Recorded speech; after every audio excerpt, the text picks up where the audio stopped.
नमस्कार, स्वदेश न्यूज की खास पेशकश में आप सभी का स्वागत है। मैं हूं आपके साथ भागीरथ साहू। स्वदेश एजेंडा में आज बात बजट में महाभारत की और चक्रव्यूह में सियासत की। बात बजट के हलवे से लेकर हिंसा और डर की। जी हां, संसद की कार्यवाही के छठे दिन आज बजट की चर्चा कुरुक्षेत्र के रण और अभिमन्यु के चक्रव्यूह में फंसने तक पहुंच गई और पहुंचाने वाले थे कांग्रेस के सांसद और लोकसभा में नेता प्रतिपक्ष राहुल गांधी।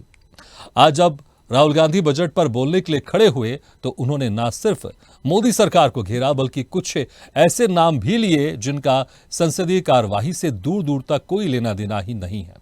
राहुल गांधी ने संसद में बजट पर चर्चा के दौरान बीजेपी और मोदी सरकार पर जमकर हमला बोला। कहा कि देश में डर का माहौल है, देश में युवा किसान सब डरे हुए हैं। बीजेपी के चक्रव्यूह में हिंदुस्तान फंस गया है, लेकिन हिंसा और नफरत हिंदुस्तान का नेचर नहीं है। इसके साथ ही राहुल गांधी ने अपने भाषण के दौरान स्पीकर से बजट के बाद हलवा समारोह की तस्वीर को सामने लाने की अनुमति मांगी, लेकिन स्पीकर ने इस अनुरोध को अस्वीकार कर दिया। राहुल ने इसके बाद तस्वीर के बारे में बोलते हुए कहा कि केंद्रीय बजट 2024 से तैयार करने वाले 20 अधिकारियों में केवल 2 अल्पसंख्यक समुदाय के हैं। उन्होंने कहा कि वो तस्वीर में नहीं दिखाई दिए। राहुल ने कहा कि बजट में वित्त मंत्री ने पेपर लीक पर एक भी शब्द नहीं बोला। शिक्षा पर 20 साल में सबसे कम बजट दिया गया है। बजट में सरकार ने मध्यम वर्ग के साथ धोखा किया है। राहुल गांधी के बयान पर वित्त मंत्री निर्मला सीतारमण ने अपना माथा पकड़ लिया। बयान पर सत्ता पक्ष ने आपत्ति दर्ज कराई। स्पीकर ओम बिरला ने भी नियमों का पालन करने की बात कही, लेकिन राहुल गांधी अभिमन्यु की तरह पीएम मोदी को चक्रव्यूह में उलझाने पर आमदा रहे। राहुल गांधी ने अपने लंबे भाषण के दौरान केंद्र पर यह आरोप लगाया कि उसने देश के युवाओं, किसानों और गरीबों को अभिमन्यु की तरह चक्रव्यूह में फंसा दिया है। सत्ता पक्ष चक्रव्यूह बनाता है, जबकि कांग्रेस पार्टी और विपक्ष इस चक्रव्यूह को तोड़ती है। अब संसद की कार्यवाही में बजट पर सियासी महाभारत रही तो बजट पर चर्चा का हलवा भी बन गया। लेकिन देखने वाली बात होगी कि राहुल गांधी प्रधानमंत्री नरेंद्र मोदी को अपने सियासी चक्रव्यूह में फंसा पाएंगे या नहीं। हम चर्चा इसी मुद्दे पर करेंगे, लेकिन पहले ये रिपोर्ट देख लेते हैं।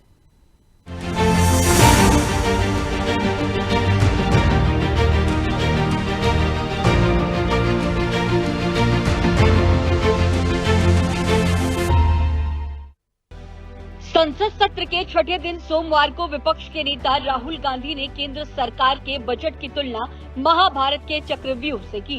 राहुल ने कहा, हजारों साल पहले कुरुक्षेत्र में अभिमन्यु को चक्रव्यूह में फंसाकर 6 लोगों ने मारा था।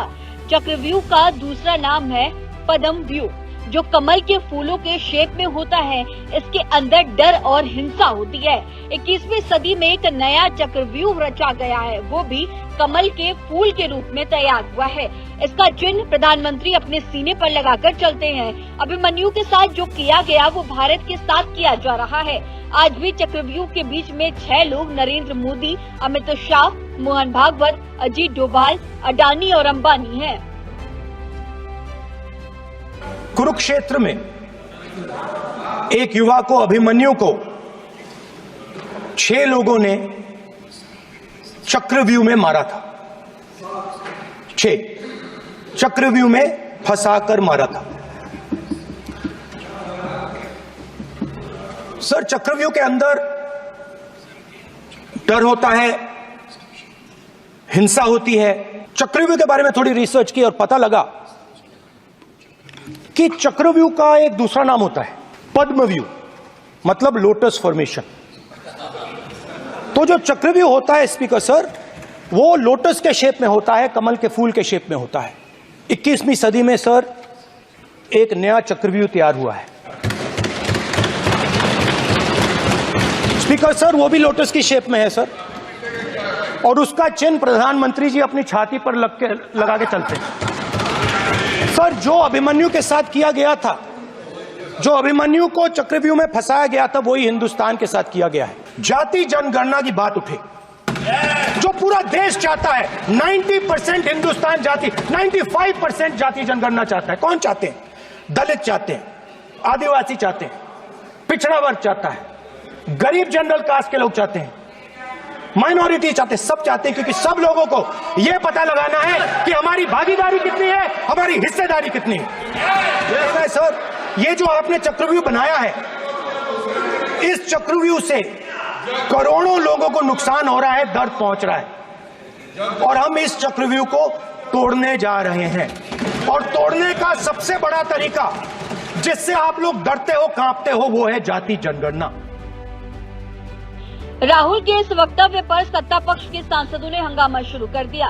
लोकसभा स्पीकर ओम बिरला ने राहुल गांधी को कई बार टोका भी, संसदीय नियमों का हवाला भी दिया और नसीहत भी दी, लेकिन राहुल रुकने को तैयार नहीं थे।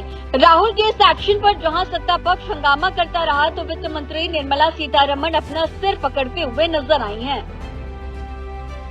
ये देखिए सर, प्लीज, ये देखिए सर, एक फोटो देखिए। एक मिनट प्रतिपक्ष, एक मिनट।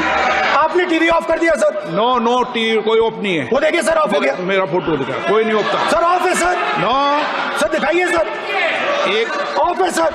नो, आप टीवी ऑफ कर लेते हो? प्लीज आप बैठिए, एक बात सुनिए कि नेता है तो मेरी ये अपेक्षा रहती है कि सर ये देखिए सर, बंद होगी। आप सदन की मर्यादा को रखें। है ही नहीं सर, ये आप लोग हलवा खा रहे हो और बाकी देश को हलवा मिल ही नहीं रहा है। अपने 46 मिनट के भाषण में राहुल ने 4 बार अडानी अंबानी का नाम लिया। राहुल ने हलवा सेरेमनी का पोस्टर लहराया, जिस पर वित्त मंत्री निर्मला सीतारमण ने सिर पकड़ लिया। राहुल को स्पीकर के बीच बीच में टोकते रहे, तो वहीं संसदीय कार्य मंत्री किरेन रिजिजू ने भी राहुल गांधी को टोका। किरेन रिजिजू ने कहा कि नेता प्रतिपक्ष को सदन के नियमों की जानकारी नहीं है। कि आप प्रधानमंत्री जी को पूरा भाषण तक आपने डिस्टर्ब किया, बोलने नहीं दिया। आज हम आपको यील्ड मांग रहे हैं, 10 सेकेंड टाइम आप बोल रहे हैं कि हम यील्ड नहीं करेंगे। ये कौन सा परंपरा है? मैं जबरदस्ती नहीं बोल रहा हूँ, मैं तो नियम के तहत बोल रहा हूँ और स्पीकर का परमिशन पे खड़ा हुआ हूँ। ये एक परंपरा होता है, एक दूसरे का इज्जत देना होता है, इतना तो कर्टसी होना होता है। राहुल जी, अब राहुल गांधी की बातों में कोई वजन नहीं रहा है। अब वो कुछ भी बोलते हैं तो इतने बड़े, अब तो नेता प्रतिपक्ष हो गए ना, विपक्ष के वो नेता हो गए, तो उसी वजनदारी से उनको बात करनी चाहिए, लेकिन वो करते नहीं। आज पूरे देश की जनता का विश्वास भारतीय जनता पार्टी पर है, देश के यशस्वी प्रधानमंत्री जी पर है, और हमारे प्रधानमंत्री जी सबका साथ, सबका विकास, सबका विश्वास और सबका प्रयास, इसको मूल मंत्र मानते हुए सबके विकास के लिए काम कर रहे हैं। अब भले ही लोकसभा स्पीकर और संसदीय कार्य मंत्री राहुल गांधी को रोकते टोकते रहे, सत्ता पक्ष हंगामा करता रहा, लेकिन इस बार संसद का माहौल बदला हुआ है। राहुल गांधी इस बार विपक्ष के नेता हैं और उनके निशाने पर प्रधानमंत्री नरेंद्र मोदी है। संसद के मानसून सत्र की शुरुआत से ही राहुल गांधी आक्रामक रुख अपनाते हुए हैं। मुद्दा कोई भी हो, निशाने पर रहते हैं तो सिर्फ और सिर्फ देश के प्रधानमंत्री नरेंद्र मोदी। कुल मिलाकर कहा जा सकता है कि संसद हो या संसद के बाहर, राहुल गांधी मोदी सरकार को घेरने का कोई मौका नहीं छोड़ रहे। स्पेशल रिपोर्ट, स्वदेश न्यूज।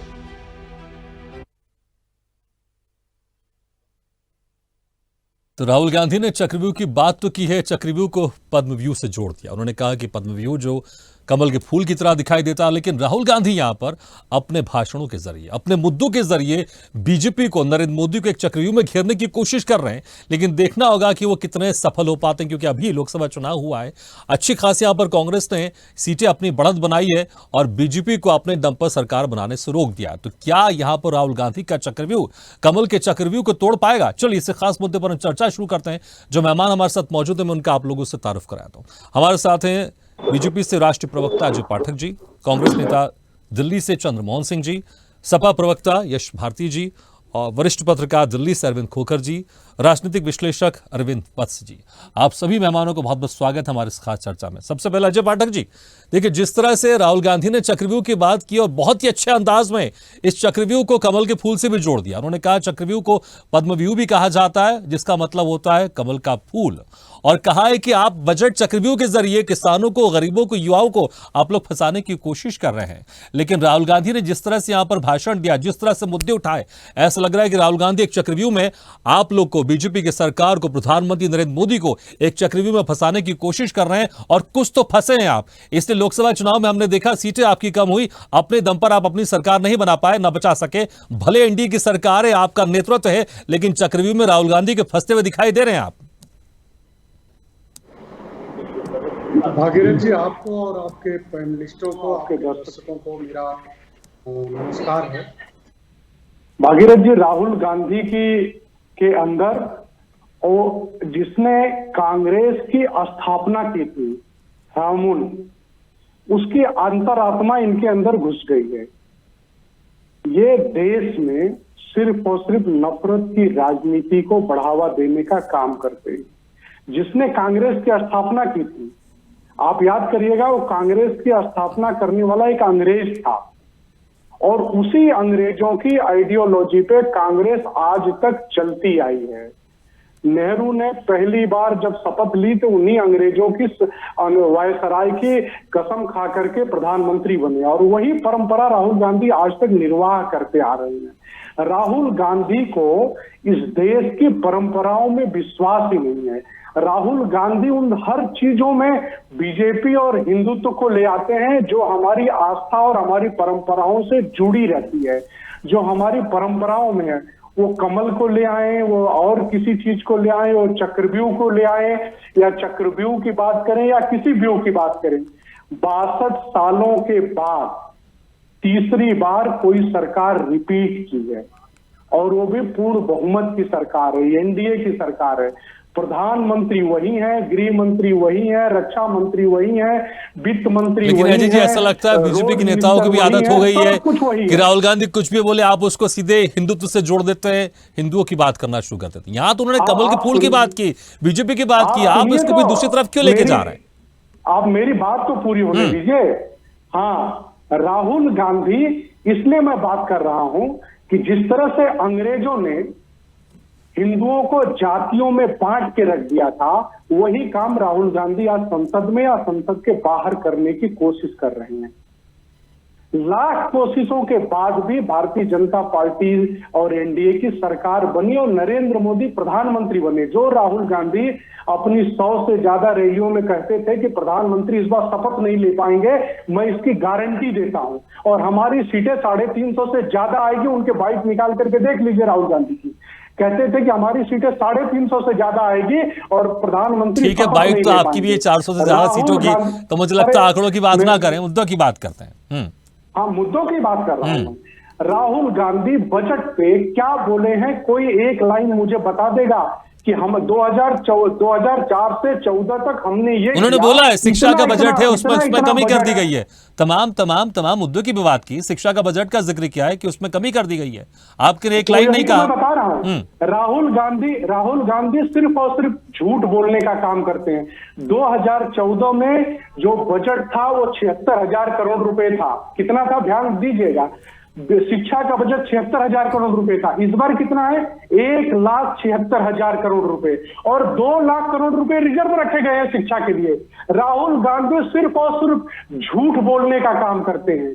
राहुल गांधी के पास शिक्षा पे उन्होंने क्या बोला? उनको आंकड़ों के साथ बोलना चाहिए था हर चीज पे। 2004 से 2014 का आंकड़ा देना चाहिए था और 2014 से 2024 के बीच में हमने क्या किया उसका आंकड़ा देना चाहिए था। राहुल गांधी सिर्फ और सिर्फ एक झूठा नैरेटिव खड़ा करने की कोशिश करते हैं। राहुल गांधी ये ठीक है, आप कह रहे हैं झूठा नैरेटिव खड़ा करने की कोशिश करते हैं। चंद्रमोहन जी, देखिए जिस तरह अजय पाठक जी कह रहे हैं झूठा नैरेटिव खड़ा करने की कोशिश करते हैं, लेकिन यहाँ पर चक्रव्यूह की अगर हम बात भी करें तो जिस तरह से राहुल गांधी ने चक्रव्यूह की बात की कि जो कमल का चक्रव्यूह है उसको हम जाति जनगणना से उसको हम तोड़ेंगे, जातिगत जनगणना कराएंगे। इसी को लेकर अजय पाठक जी कह रहे हैं कि हिंदुओं को यहां पर बांटने की कोशिश की जा रही है, झूठ परोसा जा रहा है और तमाम तरह से भ्रमित किया जा रहा है, डर का माहौल बनाया जा रहा है। देखिए, जिनके नेता और जो जिस पार्टी के राष्ट्रीय प्रवक्ता हो, जो झूठ की परिभाषा को उनके बड़े नेता खुद झूठ बोलो, बार बार बोलो और बोलते हो, उनके नेता राहुल गांधी के लिए ऐसी बात बोल रहे हैं तो ये स्वाभाविक नहीं है, क्योंकि उनको शोभित नहीं करती।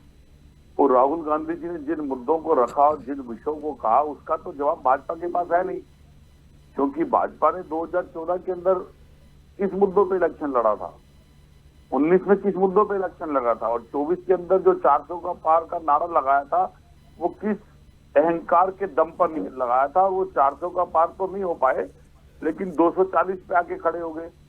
और चक्रव्यूह की बात तो बिल्कुल वाजिब है, उसका जवाब आप देते क्यों नहीं है? कोई भी प्रवक्ता चाहे वो टीवी में बैठ जाए, चाहे वो सदन में बैठ जाए। लोक स्पीकर कहते हैं जी जो यहाँ पर नहीं है उसकी बात मत करो, और भाजपा के सांसद और भाजपा के मुख्यमंत्री, भाजपा के प्रधानमंत्री जो इस दुनिया में है नहीं, उनकी बात किए बिना बाज नहीं आते, क्योंकि उनको बिना नेहरू के, बिना राजीव के, बिना इंदिरा के कुछ बोलना ही नहीं आता। और अगर कुछ ज्यादा उनको छेड़ोगे बोलने के लिए तो वो हिंदू मुसलमान करने लग जाएंगे, उससे ज्यादा छेड़ोगे तो जय श्री राम चाट भंडार होगा तो उसमें सलीम और हकीम ढूंढने लग जाएंगे। लेकिन जिस काम के लिए 2014 में जनता ने उन्हें बिठाया था उसका तो आज तक उनके पास सरोकार नहीं है। और उन्हीं सरोकारों की तो बात करिए राहुल गांधी ने आज, कि जिस तरह से अभिमन्यु को चक्रव्यूह के अंदर रख के 6 उस समय की नीति के लोगों ने मारा, वो चक्रव्यूह तो था जो अनैतिक रूप से बनाया गया था और अनैतिक सिद्धांत के हिसाब से अभिमन्यु का वध हुआ था। और आज उसी अनैतिक सिद्धांतों के ऊपर तो देश के अंदर आप एक अनैतिक चक्रव्यूह रचकर और देश के बुनियादी मुद्दों से हटाकर जो नाम राहुल गांधी ने दिए, जो A1 A2 जिसका लोकसभा स्पीकर तक को उंगली लगाते ही मिर्च लग गई, तो वो अनैतिक संबंध तो वहीं पर ही तो आते हैं, उसी का तो वध आज हो रहा है। आज देश का कौन सा ऐसा नागरिक है जो टैक्स नहीं दे रहा, टैक्स के अंदर जिसके पास टैक्स का लोड नहीं आ रहा, देश का ऐसा कौन सा नागरिक है जिसकी इनकम बढ़ गई और इनकम बढ़ने के बाद उसके ऊपर इस तरह की चीजों का लोड पड़ा हो? इसका तो भाजपा प्रवक्ता कहते नहीं। लहसुन 400 से पार चला गया, महंगाई हम प्याज तो हम खाते नहीं जी, ये तो वित्त मंत्री कह देती है। और जिस कह रहे हो आप, वैसे तो मित्र उन्होंने आपके बजट के जो बजट था नहीं उस पर कई मुद्दों की बात करी, लेकिन सही किया अगर उन्होंने, आप कहते हो कि राहुल गांधी ने बजट पे बात नहीं करी, तो सही माने में बजट सेशन तो था ही नहीं, ये तो नकल सेशन था, उसके लिए भी अकल नहीं इस्तेमाल करी गई। ठीक है, लेकिन आपके एक तरफ तो कह रहे हैं ये नकल वाला बजट था, दूसरी तरफ आप कह रहे हैं कि इस बजट में कुछ नहीं था जनता के लिए, तो ये भी तो थोड़ा कॉन्ट्राडिक्टरी लगता है ना। ठीक है यश भारती जी, देखिए जिस तरह से हमने देखा आज राहुल गांधी का बहुत एग्रेसिव था, इसमें कोई शक नहीं, अच्छा खासा घिरने का प्रयास किया, कितने सक्सेस होंगे मुझे लगता है जनता इसको डिसाइड करेगी। लेकिन राजनीतिक भाषण में जहां पर सभी राजनीतिक लोगों का नाम लिया जा रहा है, वहां पर एक ऐसे शख्स का नाम लिया गया अजित डोभाल का, जो कि गैर राजनीतिक है। आप इसको कितना सही मानते हैं? और वो उस संस्था के चीफ हैं जो कि हमारे देश की सुरक्षा से जुड़ा हुआ है, राजनीतिक भाषण में गैर राजनीतिक लोगों का नाम क्यों लिया जा रहा है? स्पीकर ने भी टोका इस बात पर। भागीरथ भाई, मैं उम्मीद करूंगा मेरे बीच में कोई बोलेगा नहीं और आप मुझे भी बोलने दीजिएगा। अगर कोई बात मेरी गलत लगे तो बात खत्म होने के बाद जरूर टोकिएगा, अगर कोई बात गलत लगती है तो, लेकिन बीच में मत रोकिएगा, निवेदन है। अभी मैं अजय पाठक जी की बात सुन रहा था, वो सच और झूठ की बात कर रहे थे। भारतीय जनता पार्टी में सच की बात और झूठ की बात, बड़ा आश्चर्य लगा कि सच को इतना जोर से बोलना चाह रहे हैं। ठीक है, मैंने अच्छी बात, फिर मैंने देखा कि वो आपने उनको पैनल में राष्ट्रीय प्रवक्ता की तरह शामिल किया है, तो शुभकामनाएं दे दूं। फिर मैं भारतीय जनता पार्टी की वेबसाइट में गया तो 31 लोगों के नाम मिले। अभी प्रदीप भंडारी जी 4 दिन पहले बने ईमानदार पत्रकार थे, पत्रकारिता छोड़ करके भारतीय जनता पार्टी के राष्ट्रीय प्रवक्ता की सूची में है, लेकिन मुझे कहीं भी अजय पाठक जी नहीं दिखे।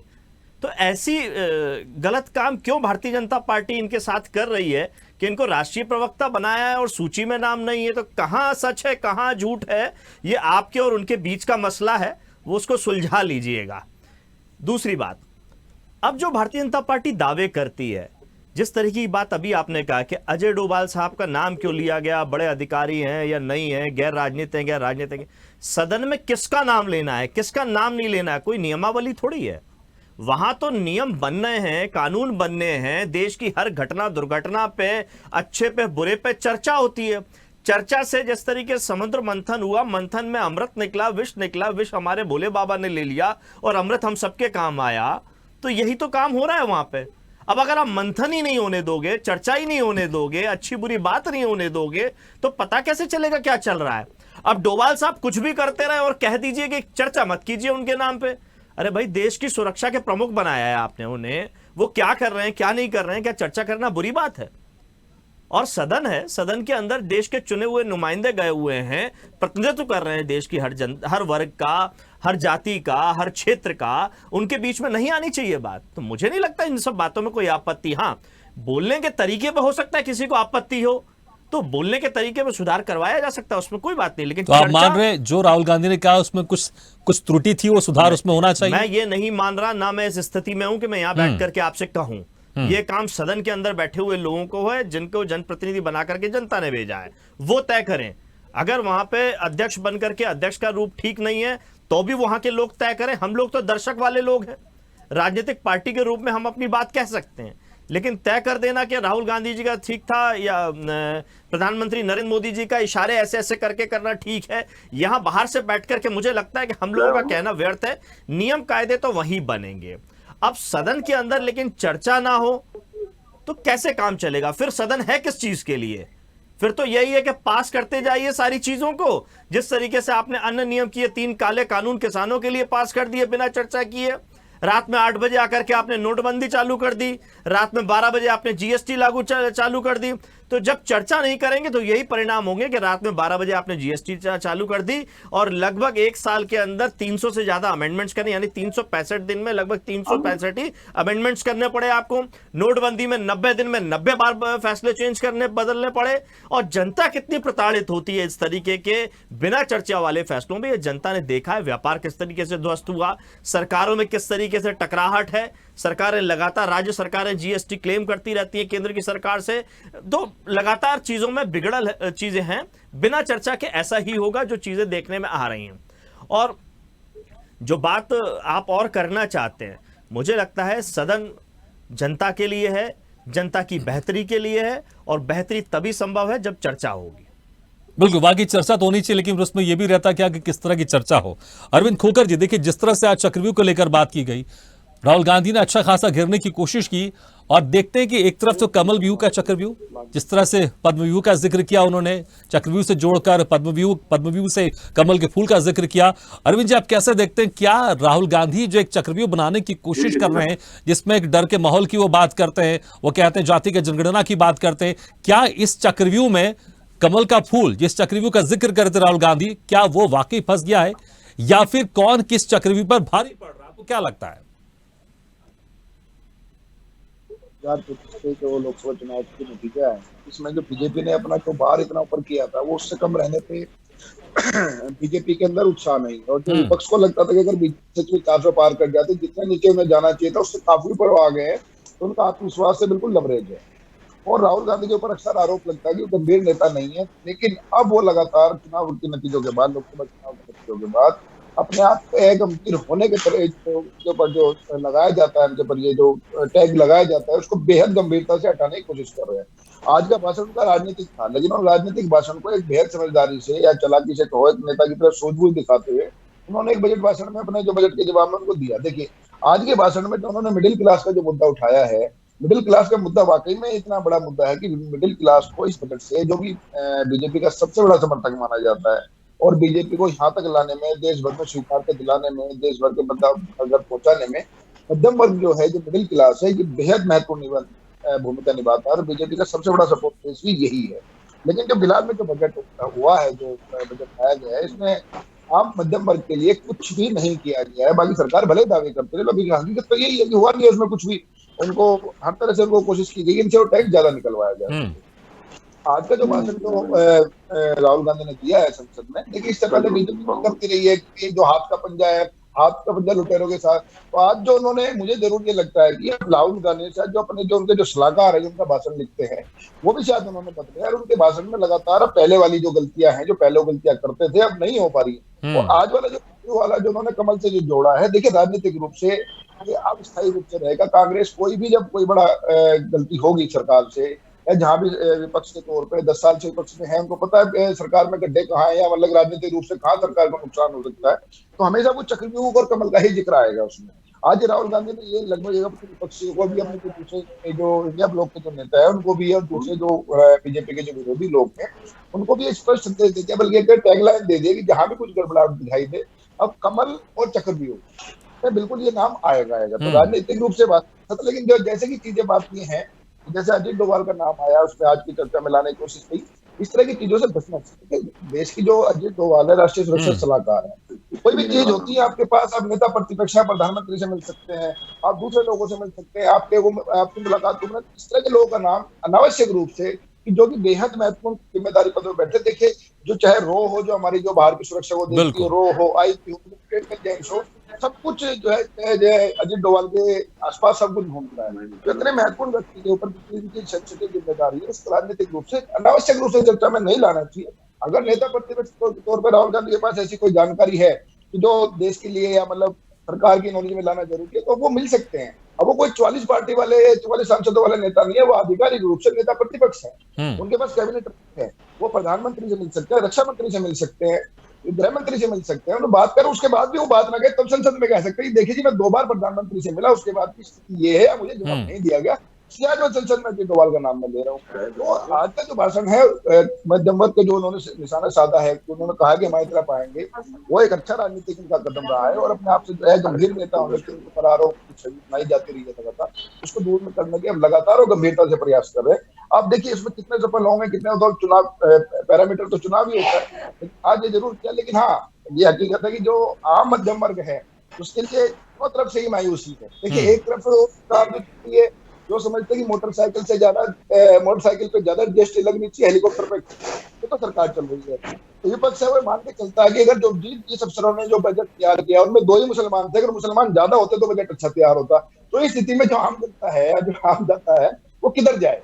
आज का जो अगर राजनीतिक रूप से बिल्कुल वाकई जिस तरह से आपने विश्लेषण किया राहुल गांधी के भाषण को लेकर, मुझे लगता है बहुत बेहतर आपने इसका विश्लेषण किया, क्या सही क्या गलत भी बताया आपने। लेकिन देखना होगा यहाँ पर इसका असर कितना होता है। अरविंद वत्स जी, आप किस तरह से देखते हैं राहुल गांधी के इस एग्रेसिव भाषण को, इस एग्रेसिव संबोधन को, जिस तरह से उन्होंने तमाम पहलुओं को छुआ। उन्होंने अधिकारियों की बात की, जो 20 अधिकारी उस बजट को बनाने में थे, इसमें कहा सिर्फ 2 अल्पसंख्यक थे, वो तस्वीरों में दिखाई नहीं दिए, उसका भी जिक्र किया। कमल चक्रव्यूह को जातिगत जनगणना से तोड़ने की भी बात की और तमाम मुद्दों को लेकर सरकार को घेरा। कितने सफल हुए राहुल गांधी इस चक्रव्यूह को तोड़ने में इसकी शुरुआत में? देखिए, नेता प्रतिपक्ष के हिसाब से उन्होंने अपने बहुत सारे मुद्दे अपने भाषण में लाए।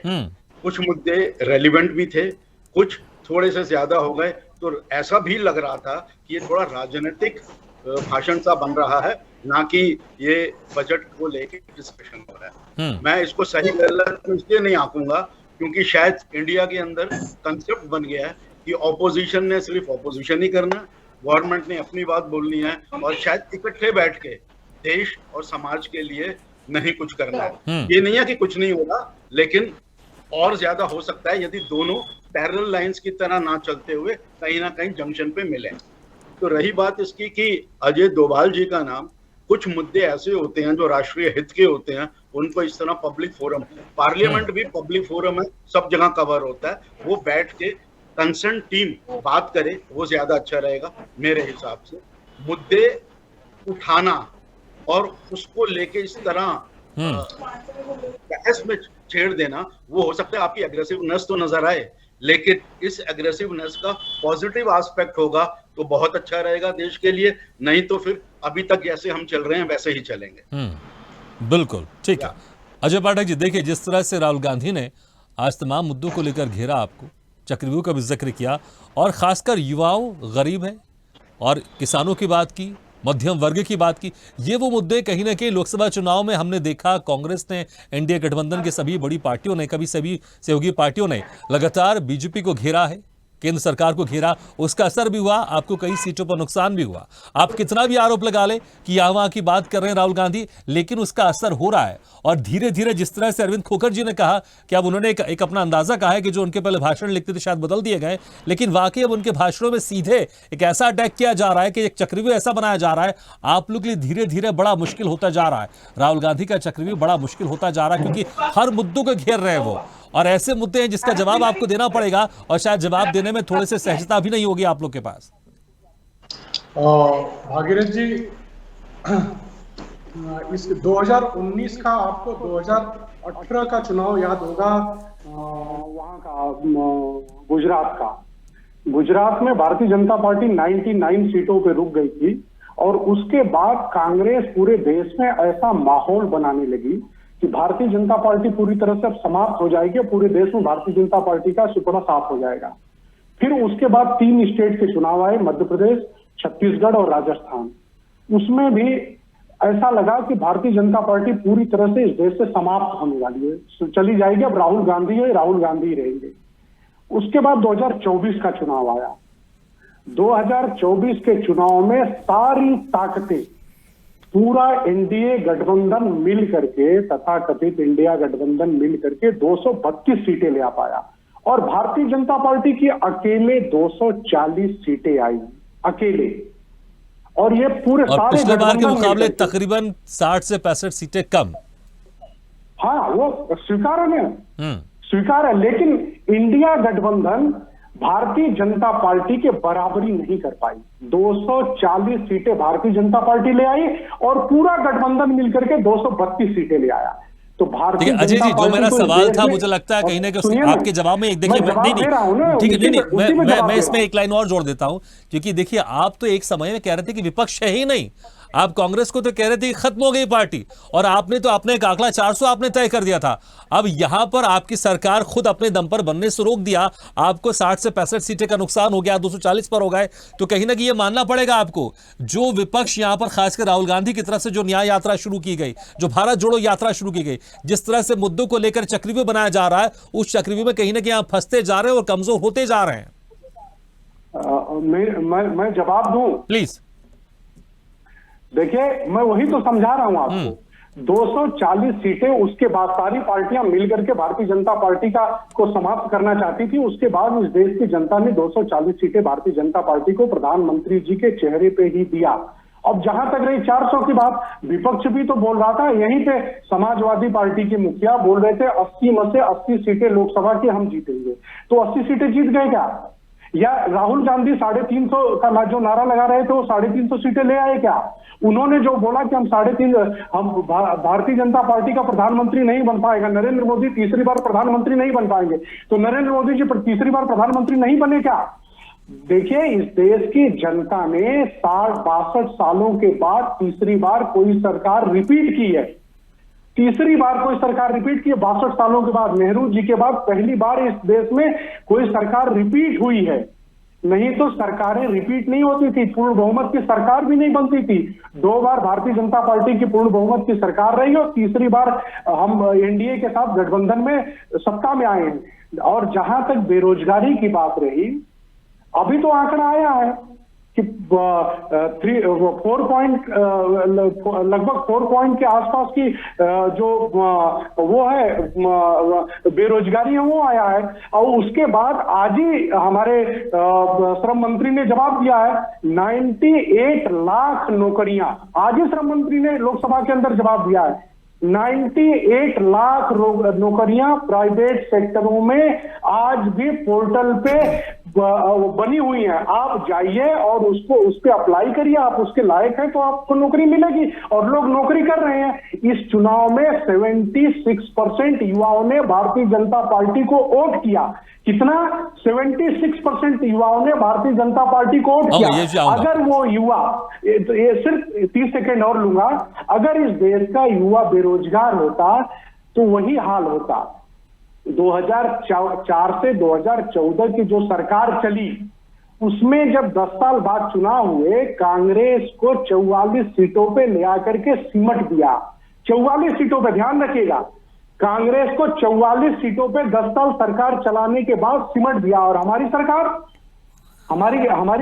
210 साल सरकार चलाने के बाद इस देश ठीक है, आप अपने आंकड़ों से साबित करना चाहते हैं, बताना चाहते हैं कि जो आरोप लगा रहे विपक्ष वो सरासर गलत है। ठीक है चंद्रमोहन जी, देखिए, ठीक है, नहीं ठीक है, आपकी बात हो गई, आपकी बात आ गई। अजय जी आगे, सिर्फ 10 सेकेंड, ठीक है, प्लीज कंप्लीट कीजिए फटाफट। जहां तक राहुल गांधी की लोकसभा के अंदर बात रही, राहुल गांधी का बिहेवियर बिल्कुल भी उसी तरह से है जैसे अर्बन नक्सली करते हैं। जिस प्रकार से अर्बन नक्सलियों ने 60 साल, ठीक है, मुझे लगता है आप एक बड़ा आरोप लगा रहे हैं, लेकिन पहले जिस तरह से आप लोग की टिप्पणी हुआ करती थी राहुल गांधी को लेकर, वो हमने सब सुना है, लेकिन अब आप लोग एक अलग तरह से नैरेटिव यहाँ पर बताने की कोशिश करें। ठीक है चंद्रमोहन जी, जवाब इसका आप दे सकते हैं, जिस तरह से अजय पाठक जी ने गंभीर आरोप लगाया, इसका भी आप जवाब दे सकते हैं। ठीक है, राहुल गांधी लोकसभा के अंदर यह कह सकते हैं क्या कि मुसलमानों का भी जाति, ठीक है, जवाब ले लेते हैं। चंद्रमोहन जी, देखिए, अजय पाठक जी ने एक बड़ा गंभीर आरोप लगाया, इसका भी आप जवाब दे सकते हैं, लेकिन इसमें कोई शक नहीं है राहुल गांधी बड़े एग्रेसिव मोड में थे और कई मुद्दों को लेकर सरकार को घेरा, कई मुद्दों को लेकर यहां पर नरेंद्र मोदी को घेरने की कोशिश की गई, बीजेपी को घेरने की कोशिश की गई और कहीं हद तक उसमें सफल भी हुए। लेकिन कुछ ऐसे मुद्दे थे जिसको हमारे वरिष्ठ पत्रकारों ने भी बोला है कि उसका जिक्र नहीं होना चाहिए, खासकर एनएसए की बात कर लें, अजित डोभाल की, उनका जिक्र नहीं होना चाहिए था। और जिस तरह से आप लोग आरोप लगाते रहते हैं कि बीजेपी धर्म की राजनीति करती है यहां पर, लेकिन जिस तरह से आपने कहा बजट बनाने में जो 20 अधिकारी थे उसमें 2 अल्पसंख्यक थे, वो फोटो में नहीं थे, ऐसा लग रहा है आप लोग भी धर्म की राजनीति कर रहे हैं। और बीजेपी ये भी आरोप लगा रही है कि आप लोग जिस तरह से अंग्रेजों ने बांटा है लोगों को यहां पर, आप लोग भी यहां पर बांटने की सियासत कर रहे हैं, लगातार जातिगत जनगणना की बात करते आ रहे हैं और वो आंकड़े भी बता रहे हैं कि जिन आंकड़ों के जरिए वो तीसरी बार एनडीए की सरकार बनी है बीजेपी के नेतृत्व में, तो आपके जो सारे मुद्दे हैं वो सिर्फ भ्रम फैलाने वाले हैं और डर का माहौल भी आप बना रहे हैं। भगत जी, पहले मैं भाजपा के अपने मित्र की उस बात का जब तक जिसमें उन्होंने राहुल गांधी को नक्सली कह दिया और अपने हमारे देश के उन लोगों का अपमान कर दिया जिन्होंने उनको संसद ला के दिया था। और अपमान करना इनके लिए शोभित है, क्योंकि जिनकी वाणी के अंदर और जिनके वक्तव्य और करैक्टर के अंदर दिन रात करैक्टर बदल जाता हो और दिन रात के अंदर न जाने कितनी बार वो झूठ के पाबंद के ऊपर सील दिया जाता हो, तो उनके नेता प्रवक्ता, उनके प्रधानमंत्री, उनके गृह मंत्री झूठ बोलने का अधिकार रखते हैं, तो वो बोलते रहे। अब तो ये हो गया पहले विषय पे। दूसरे विषय पे आते हैं। 240 सीटें आपने जीती जरूर है, तो उस 240 सीटों का घमंड तोड़ा किसने है? देश की जनता ने, जिसको आपने 400 के पार का नारा लगाया था। और 400 के पार का नारा लगाया किसने था पाठक जी? उस नेता ने। उसको जो कहता है एक अकेला, उसी अकेला को अकेला कर दिया देश की जनता ने और 240 पे ला दिया। और जिस गिनती को आप बार बार हमें सिखाते हो ना, उस गिनती के अंदर अगर 40 और 0 निकाल दो तो 2 भी खैरात में हमने आपको दिया और कई साल तक, 55 साल तक इसी देश की जनता ने आपका आंकड़ा 100 भी नहीं होने दिया था। कभी 83 होने के बाद फिर 120। अब आपके कहीं दिन सुधरे हैं तो वो भी अब जाने वाले हैं, क्योंकि जिन मुद्दों पे आज राहुल गांधी जी ने बोला है वे मुद्दे वो हैं जो देश की जनता के सामने 14, 19 से वो 24 के खड़े होने के बाद वहीं के वहीं खड़े जस के टस हैं। उसी का तो प्रमाण दिल्ली के अंदर, वही राजेंद्र नगर के अंदर जो हादसा वो है इस बात का कि दिल्ली के अंदर और देश के अंदर बढ़ती बेरोजगारी, दिल्ली और देश के अंदर बढ़ता हुआ जो एमएसएमई का जो लॉस है, जो स्मॉल स्केल इंडस्ट्री का, जो मिडिल क्लास आदमी का, वही मुद्दे तो दिए हैं हिंदुस्तान के। और उन मुद्दों का जवाब नहीं था आपके पास। आपने देखा है मुद्दे पे देते हुए। ठीक है चंद्रमोहन जी, आपकी बात से सब बिल्कुल ठीक है। विपक्ष का काम है बिल्कुल इस तरह के मुद्दे को लेकर सरकार को घेरना चाहिए, लेकिन बजट बनाने में जो अधिकारी थे उसमें आप लोग जात पात धर्म क्यों ढूंढ के लेकर आ रहे हैं? वो हमारे भारतीय जो अधिकारी जो बजट बना रहे हैं उसमें भी आप लोग जात पात धर्म ढूंढ के लेकर आ रहे हैं, तो आपको लगता नहीं कि संसद में कम से कम इन चीजों का जिक्र तो नहीं होना चाहिए? अब मैं आपकी बात करता हूं तो देखिए बिल्कुल गलत, मैं आपकी बात से इत्तेफाक नहीं रखता हूं। हमारे देश की सेनाओं के अंदर जब मंदिर बना जाता है वहीं मस्जिद होती है, वहीं गुरुद्वारे की भी फोटो होती है और वहीं गिरजाघर की भी होती है। तो क्या सेना के अंदर धर्म होता है? ये तो एक परिभाषित है कि देश के अंदर, इस देश की बनावट के अंदर सब धर्म है और सब धर्मों की बोली है, सब धर्म की जात है, तो उसके सम्मान की एक बात है। उसके अंदर क्या गलत कह दिया? नहीं, लेकिन देखिए चंद्रमोहन जी, अगर इस तरह से फिर भारत चलेगा तो फिर अल्पसंख्यक में बहुत सारे लोग हैं, सिख हैं, जैन हैं, सबका जिक्र करना पड़ेगा। फिर तो ऐसे भारत कैसे चलेगा मुझे बताइए? हर जगह आप लोग ये हिसाब किताब लगाएंगे, भैया इस पोस्ट में कितने जैन, इस पोस्ट में कितने सिख हैं, इस पोस्ट में कितने मुस्लिम, इस पोस्ट में कितने पारसी है, इसमें कितने हिंदू हैं। फिर तो चीजें कैसे आगे बढ़ेगी मुझे बताइए जरा। उसका ऐसे चलेगी जैसे अभी इनके भारतीय जनता पार्टी के जो चीफ मिनिस्टर हैं उनका एक ऑर्डर आया और जिसके अंदर उन्होंने पहचान बताने के लिए लिखा, और वो पहचान की उदाहरण मैं आम पे ले जाता हूं कि आम आप और हम सब खा रहे हैं, लेकिन आम बेचने वाला तो हिंदू है, लेकिन आम आ रहा है मुसलमान के भाग से, तो वो नरेंद्र मोदी जी बताने जाएंगे? वो ये राष्ट्रीय प्रवक्ता बताएंगे कि आम मुसलमान के भाग से आ रहा है? अब वो मुसलमान के भाग से आम आए या टमाटर आए या प्याज आए या आलू आए, वो बेचने वाला हिंदू हो या मुसलमान बेचने वाला हो, बिल्कुल तो बिल्कुल मैं भी तो वही कह रहा हूं कि इस तरह की राजनीति नहीं होनी चाहिए और कम से कम संसद में नहीं होनी चाहिए। समय कम है, प्लीज थोड़ा कंप्लीट कर उसके लीजिए। उन्हीं वक्तव्यों को खत्म करने के लिए ये चीज कही गई ताकि देश के अंदर समन्वय है और देश के अंदर जिस ध्रुवीकरण की राजनीति भाजपा लगातार कर रही है, जिसकी राजनीति के कारण भाजपा आज अपने आप को सत्तारूढ़ कर लेती है और देश के मुद्दों से भग जाती है, जिस चक्रव्यूह के अंदर वो देश की जनता को फंसा रही है और मुद्दों की बात नहीं कर रही। जैसे अब दिल्ली के हनुमान मंदिर पे श्री राम कचौड़ी है, अगर वो श्री राम कचौड़ी मुसलमान है तो वो क्यों मुसलमान है? वो श्री राम लिख दे, वो कोई विषय नहीं है। ठीक है, ठीक है। देखिए, मुझे लगता है कि सड़क के बाहर है या संसद के अंदर, कम से कम इन चीजों को लेकर हमें सोचना पड़ेगा कि हम सब पहले भारतीय हैं और भारतीयता सबसे बड़ा हमारा धर्म है। यश भारती जी, देखिए, जिस तरह से यहां पर, इसमें कोई शक नहीं है, राहुल गांधी का जो भाषण रहा, संबोधन रहा, बड़ा एग्रेसिव रहा और कई हद तक वो सफल भी हुए। लेकिन जिस तरह से जो वरिष्ठ पत्रकार थे उन्होंने कहा कुछ चीजें ऐसी थी शायद जिससे थोड़ा सा दूर रह सकते थे। जैसे मैं भी जिक्र कर रहा हूं कि जो बजट बना रहे थे उनमें जो अधिकारी थे उसमें अल्पसंख्यकों का जिक्र करना, अल्पसंख्यक बहुत सारे हैं, फिर तो ऐसे किस तरह से राजनीति चलेगी? क्या वाकई अभी भी यहां पर कुछ चीजें हैं आपको लगता है राहुल गांधी का अवॉइड करना चाहिए, या वाकई जिस तरह से चक्रव्यूह को लेकर यहां पर राहुल गांधी रच रहे हैं, क्योंकि मैं मानता हूं चक्रव्यूह दोनों तरफ से रचा जा रहा है। अगर राहुल गांधी आरोप लगा रहे हैं कि कमल का चक्रव्यूह को हम तोड़ेंगे, तो अगर एक तरफ कमल का चक्रव्यूह तो दूसरी तरफ यहां पर एनडीए भी, विपक्षी पार्टी भी एक चक्रव्यूह रच रहा है जिसके जरिए यहां पर वो कमल के फूल के चक्रव्यूह को कमजोर करना चाहता है। भागीरथ भाई, थोड़ा समय दीजिएगा प्लीज, और इसको समझने की जरूरत है। पहली बात तो भारतीय जनता पार्टी के साथी जो बार बार आरोप लगा रहे हैं अर्बन नक्सली, अरे भाई अर्बन नक्सली घूम रहे हैं तो डोभाल साहब कर क्या रहे हैं? कर क्या रहे हैं देश के अंदर? नक्सली घूम रहे हैं और भारतीय जनता पार्टी के प्रवक्ता को पता है, उनको नहीं पता है। तो ये तो देश के लिए बड़ा सुरक्षा का खतरा है भाई। तो इनकी बात को गंभीरता से लेते हुए इनको पहुंचाना चाहिए। तो सरकार में इससे अकेले दम पे बहुत सीटें भी लेकर के आए और नहीं पहुंचा पा रहे, तो बड़ा दुर्भाग्य है फिर तो इनके लिए। तो सत्ता में कहीं ना कहीं गड़बड़ी है फिर इनके हिसाब से, अगर हम बात करें तो। दूसरी बात, बार बार जाति की बात होती है, धर्म की बात होती है। देखिए, ये हमारे देश की सच्चाई है। आप भागीरथ साहू हैं, ये मैंने नहीं तय किया, ये आपने तय किया जब आप भागीरथ साहू लिखते हैं। अजय पाठक जी पाठक है, ब्राह्मण जाति से आते हैं, ये पाठक जब लिख रहे हैं तब मुझे पता चल रहा है। ठीक है ना, सबकी जाति अपनी जब लिखेंगे, और जाति कड़वी सच्चाई है। मेरे दादाजी ने जाति देख करके मेरी दादी से शादी करी, मेरे नाना जी ने जाति देख करके नानी से शादी करी, मेरे पिता ने मेरी मां से शादी करी, तो जाति देख करके उनके परिवार ने शादी करी।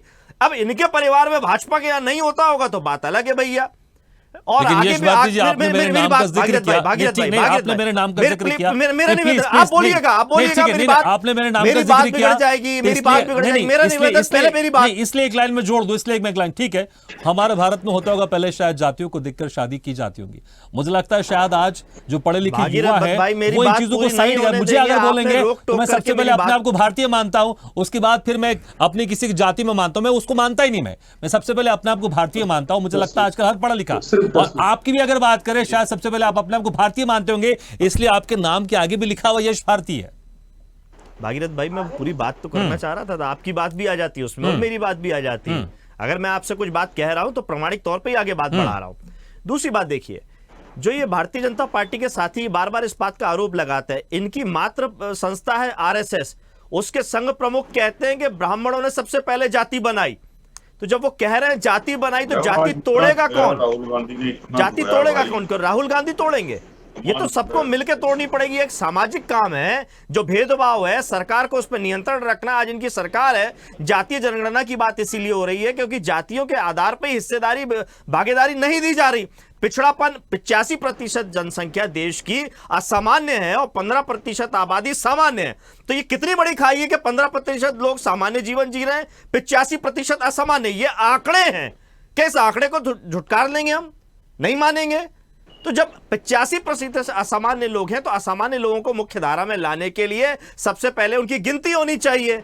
अंदाजे में काम नहीं चल पाएगा ना। आपको 5 गेस्टों को बैठाना था तो आपने 5 गेस्टों के लिए व्यवस्था करी। अब छठा आ जाएगा तो आपकी व्यवस्था होगी या नहीं होगी? या 4 रह जाएंगे तो जो आपने पहले से व्यवस्था बनाई है वो बिगड़ेगी। तो सरकार की जो व्यवस्था है पूरी तरीके से छिन्न भिन्न है। वो इसीलिए है क्योंकि आपने अभी तक गणना की नहीं है। 2014 में स्वर्गीय अरुण जेटली जी ने दावा किया था कि बहुत सारी गलतियां, विसंगतियां हैं, हम जातीय जनगणना के आंकड़े घोषित करेंगे। आज 2024 पे हम खड़े हैं, तब भी जातीय जनगणना के आंकड़े भारतीय जनता पार्टी घोषित नहीं करना चाहती। क्यों? क्योंकि 85% जनसंख्या असामान्य रहे, 85% जनसंख्या के साथ भेदभाव हो, छुआछूत हो, छल कपट हो, हर चीज उनके साथ हो, लेकिन वो सामान्य जीवन नहीं जी सकते। और जो सामान्य बन गए हैं वो हमेशा सर्वश्रेष्ठ रहें, वो हमेशा आगे बढ़े रहें और पीछे के लोगों को पीछे धकेलते रहें। जाति के आधार पे आप बड़े हो जाए, जाति के आधार पे दूसरा छोटा हो जाए, तो ये बड़ा भेदभाव है। जब तक जातीय जनगणना नहीं होगी, मुख्य धारा में लोग नहीं आएंगे, असमानता बनी रहेगी। और भारतीय जनता पार्टी के लोग तो चुनाव में आते ही चौकीदार बन जाएंगे, चुनाव में आते ही मोदी का परिवार बन जाएंगे, चुनाव खत्म होते ही अपनी असली हैसियत पे आ जाएंगे। दूसरी बात, मैं कोई भारतीय जनता पार्टी के जैसे लोगों का नहीं हूं कि चुनाव आया, एडिट किया और अपने नाम के साथ में गजट नोटिफिकेशन के साथ में भारतीय लिखना पसंद करता हूं, भारतीय बोलना पसंद करता हूं। अगर हिम्मत है भारतीय जनता पार्टी के लोगों में, शुरुआत करें नई चीजों का।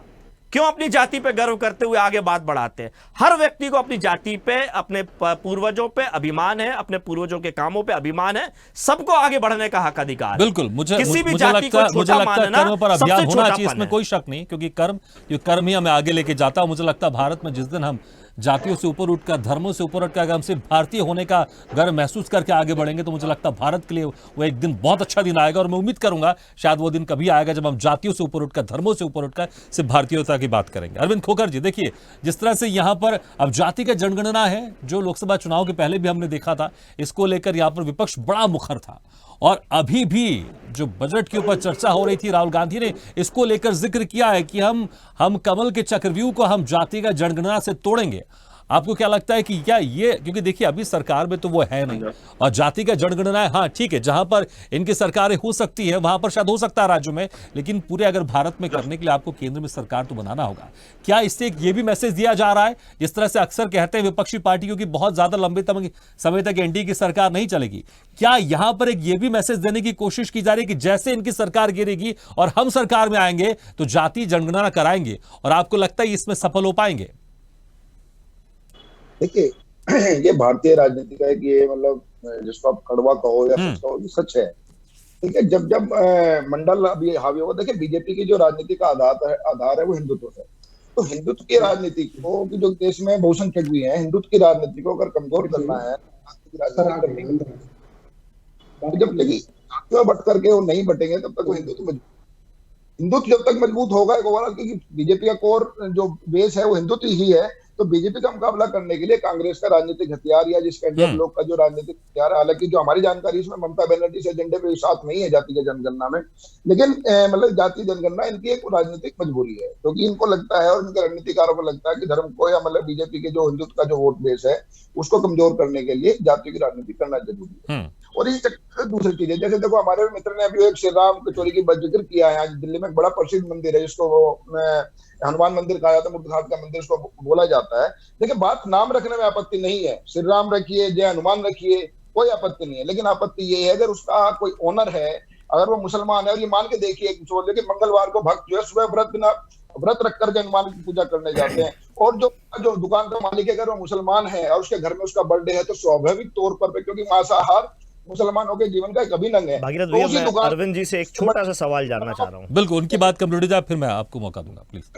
मटन भी रखा हुआ वहां पे होगा, तो ये सरकार लेकिन अरविंद जी देखिए, मैं आपको बताऊं, मैं इस बात से इत्तेफाक बिल्कुल नहीं रखता, क्योंकि हिंदू में बहुत सारे हैं जो नॉनवेज खाते हैं, ऐसा नहीं, वो मंदिर भी जाते हैं। तो मुझे लगता है कि मैं इस बात पर बिल्कुल इत्तेफाक नहीं रखूंगा कि अगर कोई मुसलमान है तो वो इस तरह के नाम नहीं रख सकता। बिल्कुल रख सकता है, क्योंकि ऐसा नहीं कि सिर्फ वही मांसाहारी सेवन करते हैं, बहुत सारे लोग हिंदू वो भी सेवन करते हैं।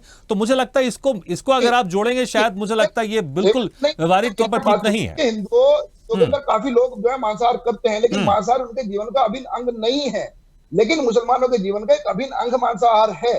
हमारे यहाँ मतलब जो होता है कि जो हिंदुओं में है, लेकिन मुझे लग रहा है कि आप जो समझाना चाह रहे हो थोड़ा संक्षेप में, और थोड़ा सा मैं कहूंगा इससे अलग हटके अगर आप समझाएंगे तो ज्यादा बेहतर होगा, प्लीज। और दूसरी बात देखिए, जो जहां तक जाति की राजनीति की बात है, देखिए बीजेपी ने जिस तरह से 2014 के मोदी के आने के बाद, जिसको मोदी को आमतौर पर हिंदू अध्ययन सम्राट भी कहा जाता है, उसको लगातार जो बढ़ते रहे हैं, उनको जो लगातार विपक्ष कमजोर होता रहा, तो उसके पीछे कहीं ना कहीं कि हिंदुओं की एकजुटता भी रही है। तो उसको एकजुटता कमजोर करने के लिए जिसको पीडीएफ जैसे में जो ट्राई तो राजनीतिक रूप से जो प्रयोग हुआ है जो जिसमें काफी हद तक जो है कांग्रेस और समाजवादी पार्टी सफल भी हुए हैं, तो जैसे जातियों का बात, अगर जातियों का जनगणना का जैसे जैसे बात बढ़ेगी और अगर राजनीतिक रूप से आप सफल होता है तो बीजेपी निश्चित तौर पर कमजोर होगी। ठीक है, ठीक है, आप मान रहे हैं कि इस चक्र में बीजेपी फंस सकती है। ठीक है, ठीक है, ठीक है, समय मेरे पास, अरविंद जी के पास जाऊंगा, लेकिन हाँ प्लीज आप अपनी बात। अरविंद भाई, आपसे ये जानना चाहता हूं, जो आपने बात कही कि अगर जाति और हिंदू, अगर हिंदू एक रहना है, हिंदू के नाम पे जब भारतीय जनता पार्टी एक करती है, लेकिन जब राम मंदिर बनने के लिए जो ट्रस्ट बनता है, जो निर्माण समिति बनती है, तो उसमें जाति के आधार पे नहीं, उसमें भी जाति के आधार पे जो वर्ण व्यवस्था है, जो सर्वश्रेष्ठ माना जाता है, उन्हीं को रख लेना कैसे फिर भेदभाव नहीं है? तब सवाल नहीं करेंगे कि जब आप हिंदू को सब एक कर रहे हो तो सबको साथ लेने की जगह फिर वही वर्ण व्यवस्था, मनुस्मृति जैसी व्यवस्था ला रहे हो? ठीक है, ठीक है, आप अपनी बात समय मेरे पास कम है। अरविंद बत्सी, अगर आप चाहें तो इस भारती जी का भी आप जवाब दे सकते हैं, आप जवाब दे सकते हैं, भले उन्होंने अरविंद खोकर से सवाल पूछा था। हमारे दलित भाई थे, ठीक है, जवाब मिल गया आपको। रखने वाले पहली ठीक है, ठीक है, यश भारती जी, मुझे लगता है जवाब मिल गया आपको। ठीक है, ठीक है, अरविंद, ठीक है, ठीक है, अरविंद बत्सी, देखिए जिस तरह से आप चक्रव्यूह की बात है, क्या जाति का जनगणना के जरिए ये भी मैसेज दिया जा रहा है कि बहुत जल्द एनडीए की सरकार गिरेगी और यहां पर एनडीए की सरकार गिरेगी और इंडिया गठबंधन की सरकार बनेगी? क्या ये भी एक छुपे तौर पर एक मैसेज देने की कोशिश की जा रही? क्योंकि जिस तरह से मुखर होकर बोला राहुल गांधी ने कि हम कमल के चक्रव्यूह को तोड़ेंगे जाति का जनगणना के चक्रव्यूह से।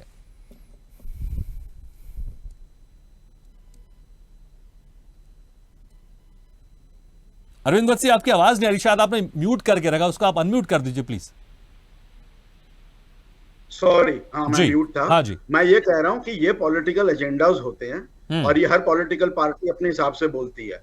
मैं वापस जाके आंसर बोलना चाहूंगा, यदि आप कोई दुकानदारी करते हैं तो आप अपनी एक्चुअल आइडेंटिटी बता दीजिए, उसमें कोई दिक्कत नहीं है। ये पॉलिटिकल इशू बन चुका है, शायद यही कारण है कि इस पे शोर बहुत मच रहा है। मैं ना मांसाहार का एग्जांपल दूंगा, ना कलेवा लगाने ठीक है, मुझे लगता है सुप्रीम कोर्ट ने इसके ऊपर अपना फैसला सुना दे, उसको हम साइड रख दें। अगर हम यहां पर बात करें, मुद्दे की बात करें आज की, इसके ऊपर सुप्रीम कोर्ट फैसला सुना चुका है, इससे हम इतर बात करते हैं। हाँ, इसके आगे ये वाली बात है कि यदि बीजेपी का कोर मुद्दा जो है हिंदुत्व है, तो अब उसकी काट ऑपोजिशन को लानी पड़ेगी। शायद यही कारण है कि जातिगण जो काउंटिंग है उसकी बात करी जा रही है। उससे हो सकता है कि वो बीजेपी की कुछ हवा निकाल सकें, लेकिन ये तो जनता ही बताएगी कि वो कौन सी साइड आने वाले टाइम में स्टेट सिलेक्शन में जाना चाहती है। मुद्दा दोनों का बड़ा क्लियर है, एक का हिंदुत्व है और सबका साथ सबका विकास भी है। सारी चीजें जो अभी तक के बेनिफिट मिले हैं वो हिंदुओं को नहीं मिले, जातिगत नहीं मिले हैं, वो सबको मिले हैं जिसने अप्लाई करा है। तो ये चीज भी ध्यान रखनी पड़ेगी। इसी तरीके से जब जातिगण काउंटिंग होगी, उसके बाद ये देखना है कि जनता किस तरह से अपनी करवट लेती है, वो इंपॉर्टेंट है, ना कि यहाँ बैठ के डिस्कशन करना और अपने अपने मुद्दों को सही बोलना। ठीक है, ठीक है, चलिए हमारा समय भी समाप्त हो गया। जब पाठक जी, अगर आप चाहे तो 10-15 सेकंड में जवाब दे सकते हैं, आपने हाथ उठाया था, समय मेरा समाप्त हो गया, बहुत संक्षेप में 10-15 सेकंड में प्लीज। कर्नाटक में सिद्धिरमैया जी की सरकार पिछली बार जाति जनगणना कराई थी, आज तक उसको न फ्लोर पे ले आई न पब्लिक में रख पाई। कांग्रेस सिर्फ और सिर्फ झूठा नैरेटिव खड़ा करने का काम करती है। ठीक है, ठीक है, चलिए, ठीक है, ठीक है, ठीक है, चलिए, मुझे लगता है आपके पॉइंट लेके चलिए, मुझे लगता है फिर इसके लिए और बहुत हमें समय चाहिए इसको लेकर। ठीक है, ठीक है, माफी चाहूंगा, समय हमारा समाप्त हो गया। चलिए, चलिए, बहुत बहुत शुक्रिया आपसे मेहमानों का, अजय पाठक जी, चंद्रमोहन जी, यश भारती जी, अरविंद खोकर जी और अरविंद बत्सी, बहुत बहुत शुक्रिया हमारे इस खास चर्चा में शामिल होने के लिए। तो जिस तरह से आज राहुल गांधी का संबोधन रहा, उनका भाषण रहा, जबरदस्त रहा, इसमें कोई शक नहीं है। बहुत एग्रेसिव मोड में यहाँ पर सरकार को घेरने की कोशिश की गई, लेकिन जिस तरह से चक्रव्यूह का जिक्र किया राहुल गांधी ने, एक तरफ से विपक्ष की तरफ से भी चक्रव्यूह बनाने की कोशिश की जा रही है और इस चक्रव्यूह में कहीं ना कहीं बीजेपी जरूर थोड़ी सी घिरती हुई दिखाई दे रही है। इसका असर हमने देखा लोकसभा चुनाव में, लेकिन आगे इसका कितना असर होगा यह भी देखने वाली बात होगी। इसी के साथ स्वदेश एजेंडा में फिलहाल इतना, लेकिन खबरों का सिलसिला लगातार जारी, आप देखते रहिए स्वदेश न्यूज, सबसे पहले देश।